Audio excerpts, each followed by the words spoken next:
ಕುಂಭರಾಶಿ. ಗುರುವಿಗೆ ಕುಂಭರಾಶಿಯು ಉಚ್ಚರಾಶಿಯ ಸ್ಥಾನ, ಭಾಳ ವಿಶೇಷವಾಗಿರ್ತಕ್ಕಂಥದ್ದು. ಕುಂಭರಾಶಿಗೆ ಪಂಚಮದಲ್ಲಿ ಗುರು ಮತ್ತು ಪಂಚಮದಿಂದ ಕುಂಭರಾಶಿಯನ್ನು ವೀಕ್ಷಣೆ ಫಲ ಎರಡೂ ಒಟ್ಟಿಗೆ ಬರ್ತದೆ. ಹಾಗಾಗಿ ಈ ವರ್ಷ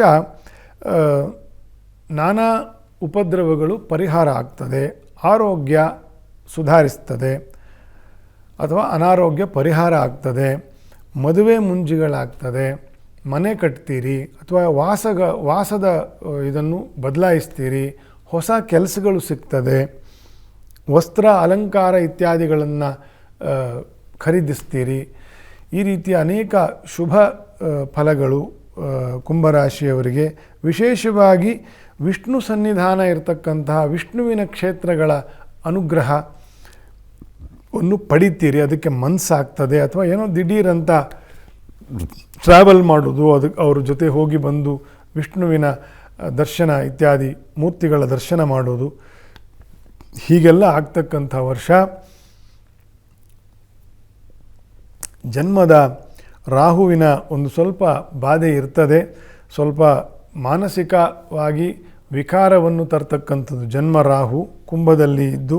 ಹಾಗಾಗಿ ನಿಮ್ಮ ಆಲೋಚನೆಯನ್ನು, ನಿಮ್ಮ ಮಾತನ್ನು ಗಮನಿಸ್ಕೊಳ್ಳಿ, ನಾಮಸ್ಮರಣೆ ಮಾಡಿ, ಧ್ಯಾನ ಮಾಡಿ.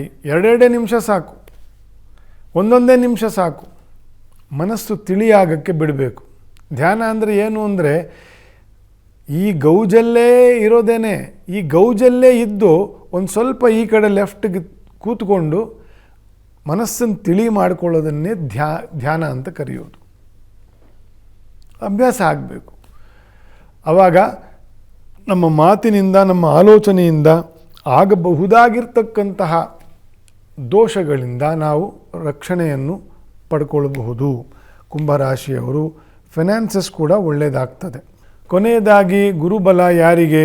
ಮೀನರಾಶಿಯವರಿಗೆ. ಮೀನರಾಶ್ಯಾಧಿಪತಿ ಗುರುವೇ ಆಗಿ ಚತುರ್ಥ ಪಂಚಮದಲ್ಲಿ ಸಂಚಾರ ಮಾಡ್ತಕ್ಕಂತಹ ಮೇ ಇಂದ ಇರ್ತಕ್ಕಂತಹ 2025 ಅಭೀಷ್ಟಗಳು ನೆರವೇರ್ತದೆ. ಜನ್ಮ ಶನಿ ಮತ್ತು ಜನ್ಮ ರಾಹುವಿನ ದೋಷವು ಇರುವುದರಿಂದ ಒಂದು ರೀತಿಯ ಅಸಮಾಧಾನ, ಒಂದು ರೀತಿಯ ಒಂದು ರೋಗಿತವಾಗಿರ್ತಕ್ಕಂತಹ ಮನಸ್ಸು, ಇದೆಲ್ಲ ಸ್ವಲ್ಪ ಪರಿಹಾರ ಆಗುತ್ತೆ. ಮನುಷ್ಯನ ಹತ್ರ ಎಷ್ಟು ದುಡ್ಡಿದ್ರೇನು, ಎಷ್ಟು ಕಾಸಿದ್ರೇನು, ಮಾನಸಿಕವಾಗಿ ಅವನು ಶಾಂತನಾಗಿ ಇಲ್ಲದೆ ಹೋದರೆ ಅಥವಾ ಪ್ರಸನ್ನನಾಗಿ ಇಲ್ಲದೆ ಹೋದರೆ, ಆ ಪ್ರಸನ್ನತೆಗೆ ಈಗ ಮೀನರಾಶಿ, ನಾನು ಫಂಕ್ಷನಲ್ಲೂ ಇದು ಪ್ರೋಗ್ರಾಮಲ್ಲೂ ಹೇಳಿದ್ದೀನಿ ಮೀನರಾಶಿಯವರಿಗೆ. ಈಗ ಅದು ಪರಿಹಾರ ಆಗುತ್ತೆ. ಚತುರ್ಥ ಮತ್ತು ಪಂಚಮ ಗುರುವಿನ ಸಂಚಾರದ ವರ್ಷ ನಡೀತಾ ಇದೆ. ನೀವು ಕೂಡ ಸಗ್ರಹ ಶನಿ ಶಾಂತಿ, ಆಶ್ಲೇಷ ಬಲಿ ಪೂಜೆ, ಸುಬ್ರಹ್ಮಣ್ಯ ದೇವರ ಕ್ಷೇತ್ರ ದರ್ಶನ, ಒಪ್ಪತ್ತು ಉಪವಾಸ ಮಾಡ್ತಕ್ಕಂಥದ್ದು ಅಥವಾ ಒಪ್ಪತ್ತು ಊಟ ಮಾಡ್ತಕ್ಕಂಥದ್ದು, ಪ್ರದಕ್ಷಿಣ ನಮಸ್ಕಾರ ಮಾಡೋದು, ಇದೆಲ್ಲ ಸೇವೆಗಳನ್ನು ಆಗಾಗ ಮಾಡೋದು. ಗುರು ಸನ್ನಿಧಾನಗಳಲ್ಲಿ, ಮಂತ್ರಾಲಯ ಪ್ರಭುಗಳ ಹತ್ರ, ಕ್ಷೇತ್ರಗಳಲ್ಲಿ, ವಾದಿರಾಜರ ಕ್ಷೇತ್ರ, ಬಹಳ ವಿಶೇಷವಾಗಿರ್ತಕ್ಕಂಥ ಗುರುವಿನ ಕ್ಷೇತ್ರಗಳಲ್ಲಿ ಗುರು ದರ್ಶನವನ್ನು, ಗುರು ಪೂಜೆಯನ್ನು ಮಾಡ್ಕೊಳ್ತಕ್ಕಂಥದ್ದು, ಇದೆಲ್ಲ ಶನಿ ಮತ್ತು ರಾಹುಗಳ ದೋಷಗಳನ್ನು ಪರಿಹಾರ ಆಗ್ತಕ್ಕಂಥ ವಿಶೇಷ.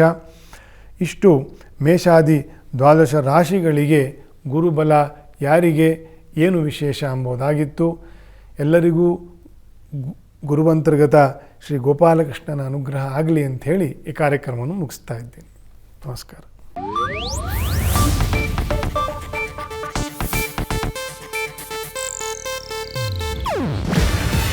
ಇದು ಏಷ್ಯಾನೆಟ್ ನ್ಯೂಸ್ ನೆಟ್ವರ್ಕ್ ಪ್ರಸ್ತುತಿ. ನೀವು ನೋಡ್ತಿದ್ದೀರಾ ಏಷ್ಯಾನೆಟ್ ಸುವರ್ಣ ನ್ಯೂಸ್.